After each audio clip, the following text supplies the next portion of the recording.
शेतकरी मित्रांनो, या ठिकाणी तुम्ही बाग पाहू शकता की बाग जवळजवळ आता संपत आली.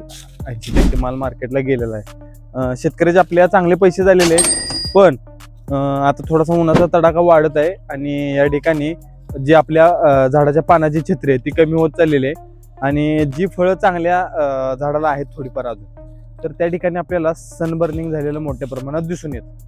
तर सनबर्निंग थांबवण्यासाठी कोणते उपाय केले पाहिजे ते आपण थोडेसे जाणून घेऊ. मित्रांनो, तुम्ही या ठिकाणी पाहू शकता हे झाड चांगलं आहे. अजून पण ह्या झाडाला जवळजवळ 8 ते 9 पपई चांगले आहेत. म्हणजे जवळजवळ एक 15 किलो माल या झाडावरती आहे. पण या ठिकाणी सूर्यप्रकाश आत येत असल्यामुळे बागेमध्ये या ठिकाणी आपण सनबर्निंग झालेलं पाहू शकतो. तसेच त्या ठिकाणी हे झाड बघा, ह्या झाडालाही माल अतिशय चांगला आहे अजून. तर मित्रांनो, सनबर्निंग थांबवण्यासाठी आपण ह्या फळांना कापड गुंडळलं पाहिजे किंवा जे पोत्याचं बारदान असतं ते गुंडळलं पाहिजे.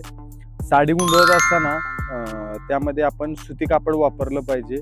नायलॉनचं जर कापड असेल तर त्या ठिकाणी हीट तिथे आत जाते आणि त्यानंतर पुन्हा एकदा सनबर्निंग आपल्याला झालेलं पाहायचं मिळतं.